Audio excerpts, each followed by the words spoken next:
morning! Good morning! Kagigising ko lang at ako po ay gagawa. Nagfo-food vlog ako pag wala na si Mister. Kasi ayaw niya magulo. Naguguluhan siya sa akin kapag ako nagluluto. Sa gabi naman, tahimik lang naman siya. Nakakatulog na siya. So, sinasara ko yung pintuan para hindi ako marinig na food vlog. Pero mas maganda pag wala siya talaga. So anyway, magandang umaga na naman sa inyo. China-challenge ako ng mga subscriber kung magluto daw ako ng kare. So, hindi po ako chef. Mahilig lang po akong kumain. I grew up with both my parents, my mom and dad. Despite of their busyness, they still love to cook.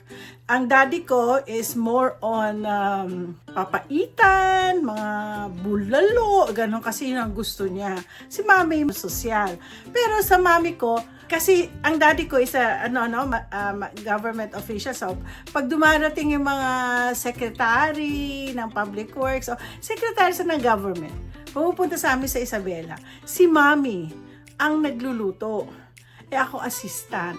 So, pag nalala ko, iniisip ko, ay, kare-kare, isipin ko na lang kung ano yung style ng mami ko. So, for now, syempre, ang gagawin ko is, meron po akong, ginamit ko po ang tripe. Tapos, gumawa po ako meron po akong tripe. Pakukuluan ko muna sila, yung tripe. Kaya lang, sumobra naman ang bili ko ng tripe, okay? Ito po, sumobra bili ko ng tripe. Tapos, meron pa extra dito. Oh. Ngayon, naisip ko, meron na naman isang subscriber na naman. Alam mo kung ano ang kanilang sinasabi sa akin. Marunong ka bang gumawa ng kalyos? Ay, hindi lang nila alam. Yan ang aking perfect. Favorite ko ang kalyos. Ano lang yan? Yan yung, kaya yung pinsan ko si Leia. Shout out kay Leia. Leia Saa. Tuwang-tuwa siya sa akin pag nagluluto. Dumping lang po ako. Minsan hindi po ako nagsusutay. Dumping lang. Tadam! May ulam na ako. So, kaya gagawin ko po yung kalyos. Sabi ko pa, talaga it meant for kalyos yung tripe. So, pakukuluan muna natin itong tripe kasi hindi pa siya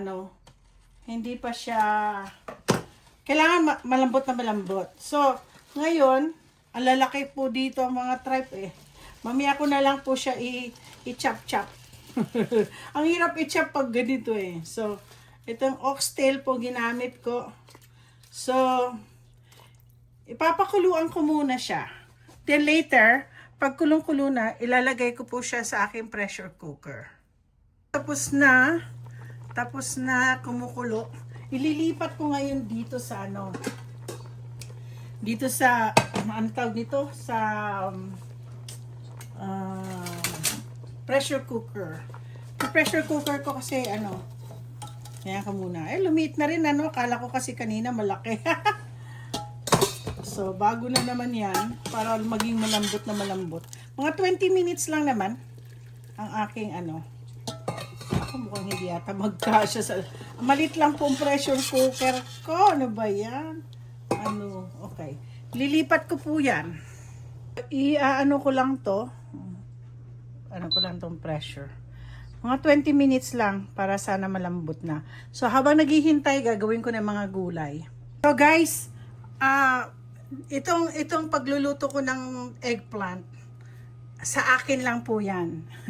Pag napansin nyo nung nagluluto ako ng pinakbet, piniprito ko po yung talong. Kasi ang talong, nahihirapan akong kainin. Pero ngayon, hindi ako dapat kumain yan dahil nga, dito yata yung allergy ko. Pero sabi naman ng doktor ko, hindi yun allergy. Dahil based lang ng aking diabetes, psoriasis daw yun. So ngayon, itong talong, piniprito ko siya para masarap kainin. Diba? O sige, habang nagpe-pressure cooker na yung aking oxtail, ito muna ipe-prepare ko mga gulay. Tapos, yung seeds, babad ko na siya. Yan, piniprito ko na muna siya. So, konti na lang, mga 16 minutes pa. Pero syempre, hintayin natin lumamig yan. So, ito mga gulay ko. Sitaw, puso ng saging, tawag nito, talong. Nandito, pinapaano ko pa muna itong aking pechay. Yan, isa yan sa mga gulay ko. Tapos, syempre, sibuyas. Sibuyas at saka bawang, anato seeds. Paano ko pinapatuyok pat. At ito po, mix na po ito ng ng merong cornstarch pampalapot. Yan, yan. Okay. So, malapit na po akong matatapos. Ay, nakalimutan ko. Peanut butter, pampasarap sa kare-kare. Ginanyan ko yan kasi mahirap kailangan madikit kasi yan eh. So, lambot na. Tapos na. Tagal ko rin ng mga 20 minutes. Medyo malambot na siya. Ay, pwede na. Ngayon na ako. Magigisa na po ako. Gamitin kong mantika. Ginamit kong pinang prito. Sayang eh. Diba? Lagyan mo nga yan. Kaya dapat lagi tayo tipid. Tipid! Nagsalita ang matipid. So, isa na tayo. Masarap po yung aking garlic. Kasi yan eh, na-fresh na gawa ko. Galing sa garden ko. Nakikita pa ba yung aking sinisig Ay, teka muna, nakalimutan ko mag-lit ng candles. Ayan. Lagyan natin ito. Ayan. So, ulitin, gagamitin ko yung red. Medyo mura-mura. Itong puti, kailangan ubusin ko na kasi mahal din to eh. Isa na masira itong mga ito. So, ngayon, ililipat natin ito. Tingnan niyo po. Regalo lang po ito ng salad master sa akin. Meron din po, ayan o. Nakikita niyo yung mga kutsara at dito. Ayan, salad master. Pag marami kasi ako nabili, nabilhan ko na pati mga kapatid ko. Sa pinadala talaga nila. Kaya nga kung gusto ninyo, sabihin niyo kung gusto niyo bumili ng salad master. Papakilala ko kayo kay Beth. Kay Eli. Ang lambot. Alam mo, nagsisi ako. Konti lang pala nilagay kong tripe. Dapat malaking tripe. Pinubos ko na pala yung tripe na yun. Di bale, abangan na lang ninyo yung next ko na luto. Which is, tawag ko doon, kalyos. Kalyos as hindi yung kalyos ng mainit eh. Oo. Masyadong mainit. Ayusin ko na muna yan. Kulo na, maglalagay po ako ng nor. Pampano lang po, pampardagdag lasa sa aking beef. Normally, hindi po ako masyadong nagluluto ng mayroong tripe. Oo, ngayon lang. Parang type ko lang siya. Kasi ang mami ko, when she cooks, lahat po ay puro siya complete. So, ako naman iniisip ko, kaya ito nag-oxtail ako pero ibang klaseng luto ko sa oxtail. Sa kare-kare, ngayon ko lang talaga po gagawin. Tapos konti nagsisisi nga ako, marami akong binili pero gagawin ko na lang sa isang So ngayon, mag flavoring muna ako bago ko ilagay yung color. Ay, ang sarap talaga ng lasa ng oxtail, no? I think hindi ko na kailangan lagyan. Konti lang. Lagyan ko ng konting konting asin. Tapos, alam mo may peppercorn ako dito eh. Maglalagay po ako ng peppercorn. Bakit hindi yung manipis? Sa tingin ko mas masarap ang flavor pag maraming peppercorn. So, tingnan po natin. Maglalagay po ako. Hihulihin ko na yung mixed base ko na lalagyan po natin ng lagyan natin ng konting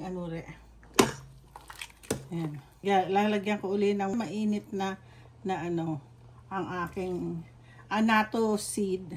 O, diba? Gusto ko yung mainit. Tapos, kailangan ko siyang i-mix-mix yan naman dito. Sayang yung flavor. Ang kulay. Actually, anato seed. Para pang kulay lang yan. Pero meron ako nailagay na pang kulay. Lagyan natin uli. Alam mo, when my mom, pinakamalaki sa bahay din namin, aside from yung living room, okay lang. Pinakamalaki sa amin, ang kitchen. Meron kami dirty kitchen. Ewan ko doon sa Pilipinas, may pa dirty kitchen pa sila. So, ngayon, lalagyan natin ng, ay, dapat malaking kutsara. So, magano ako, Jiffy. Ito, favorite namin mag-asawa. Masarap, ang favorite naming peanut butter. Alam niyo po, may kwento ako sa peanut butter. Nung bata ako, nung nag-aaral ako sa Iloilo, yung tita kong teacher noon. Ngayon, nurse na yun, yung tita mami ko. Taga dito siya sa Tacoma dati ngayon, pero nasa Hawaii na. Tingnan yung kulay, oh. Ngayon, nung bata, siya parang nanay-nanay ko nung bata. Ginagawa niya ako ng peanut butter jelly. Hindi ko type. Alam mo ginagawa ko? Binebenta ko sa mga classmate kong peanut jelly butter sandwich ko. Tapos, bibili ako ng gusto kong sandwich. Which is, hanggang ngayon, favorite ko. Pinakita ko na sa inyo paano ko gumawa ng chicken sandwich. So, yun. Chicken sandwich. Ang aking gustong sandwich. Hanggang ko. Lasang-lasa ko ng peanut butter. Igaganon ko nga muna. Lagay ko na yung gulay, which is yung talong. Ay, sitaw. Talong. Mamaya luto na yung talong. Tapos ilalagay ko na po yung favorite ko sa lahat. Alam mo, ang ginagawa ng mami ko, hinihiwalay niya yung gulay. Ako naman, ilagay ko na lang. You know, parang ganyan. Ayan. Oo. Alisin natin. Lagay natin yan ang puso na saging. Gusto ko isang buo. Oo. Yeah. Papakuluan natin yan. Tapos ilalagay ko mamaya yung talong. Madali lang po. Gusto kong ilalagay na yung itong papalapot, may cornstarch po dito. May anatos, yung powdered. Pinagsama ko sila. So, papanin ko na. Last ko na kasi luto na. Tapos, may petchay pa ho ako natitira dito. Which is ito. Itong huli ko. Ayoko kasi siya ma-overcook. Oo. Yan ang isa sa mas laging warning sa akin ng mami ko. Overcook. Ma'am, regularly, gumagawa din po ako ng kare-kare. Ang ginagamit kong kare-kare is yung beef. So, ang ginagawa ko sa beef, ko na pinapalambot sa kagod. Ngayon lang po, at saka, syempre, merong oxtail. Kaya lang kasi naman, ayoko kung magluto ng may oxtail, ayaw ng asawa ko ng oxtail. Mas gusto niya beef. So, yun, actually, gusto ng asawa ko to. Walang problema. Oo. Yan. Ganyan din natin para sayang yung flavors. Oo. Ayan. Sana po lumapot na, kung hindi magdadagdag na naman ako pampalapot. Okay. So, pag nagpakulo na yan, pagpakulo-kulo ko na yan, okay. Ayan. Pag maano na siya, malambot-lambot na, sitaw gusto ko lang, talagang crispy. So, ngayon, ilalagay ko na po, kumukulo na rin siya. Okay? Ayan, kumukulo na yung aking lalagay ko na po itong pinirito ko.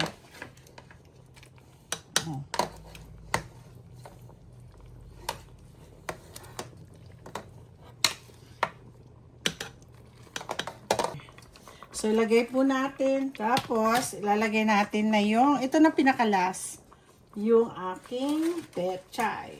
Malaking pechay. Actually, dito yung pechay na maliit. Ito yung tinatawag lang chard. Chard kasi parang malaki-laki siya. Ginawa ko to, nagtanim ako, pero nalaman, siguro next year maging maganda na yung mga gulay ko, lalo na sa na kailangan pala kulambuin ko ang mga gulay ko. Yes. Pa masyadong malapot, lalagyan ko po uli ng cornstarch. Gusto ko kasi malapot. Anong mami ko kasi ang sarap ng pagkagawa niya. Malapot po yung kanyang dami kasing sabaw. Ano ba yan? Oo. Gusto ko malapot-lapot naman. Oh. Tingnan natin. Lang natin. Medyo. Pero masarap naman yung sabaw. Masarap siya. Nararamdaman ko yung Jiffy, tawag niyan, Jiffy peanut butter. Na siya, kahit hindi naman masyado, at least hindi siya yung sabaw na sabaw. Ngayon, off ko na siya. Maglalagay ako sa aking baunan. Lagay na po ako para sa aking lunch today. Nasaan na ba yung aking... Yan. Oh, di ba? Sarap may gulay. Gusto kasi namin gulay. Pero alam mo, mamayang hapon, pag binigyan ko si Lucci, siguro anuhin ko uli yung hindi yung oxtail, kundi yung tripe. Ko na lang. Idadagdag ko na lang. Sayang din po kasi itong sauce niya. Oh. Kukunin ko lahat to. Yan. Ayan na po ang aking, parang dami kong gulay. Ang dami kong gulay. Oh, masaya na naman po ang tiyan ng aking mga kasamahan sa trabaho. Nasaan na isang tribe? Nawawala yung mga tribe po. Yan po. So, alam ko na gagawin ko mamaya. Sayang kasi po ang yung sauce nito. Pero masarap siya. Ay, ito na pa. Yan. Yan po. Masaya na naman ang aming kainan. Lalagyan ko na maraming. Gustong-gusto ko kasi sa kare-kare yung pechay. So, gaganyan ko na yung aking So, natikman ko na to kanina pa. Sandali. So, ito na po ang babaunin ko ngayon sa trabaho. Kanina natikman ko na to. Lasang-lasa ko po yung peanut butter din. Ano ho ba talaga ng kare-kare? Di syempre ho, itong peanut butter. Pero sarap. Anyways, so ito sa mga nag-challenge sa akin na ang gagawin ko daw kare-kare. So, pwede naman po kung wala po kayong oxtail. Ang regular na ginagawa ko, sinabi ko kanina, is yung beef lang. Actually, ang sirloin or ano pa ba yung mga madali. Kung medyo matigas yung pine-pressure cooker ko po siya para malambot. Lalo na yung briskets. Oh, kahapon yun ang ginawa ko sa broccoli ko kanina. Hindi ko na vlinag yun. Pagkain ng asawa ko. So anyway, don't forget to like and subscribe and share ang aking food. Ito na po. Next na lang yung gagawin ko, kalyos. Okay, bye-bye!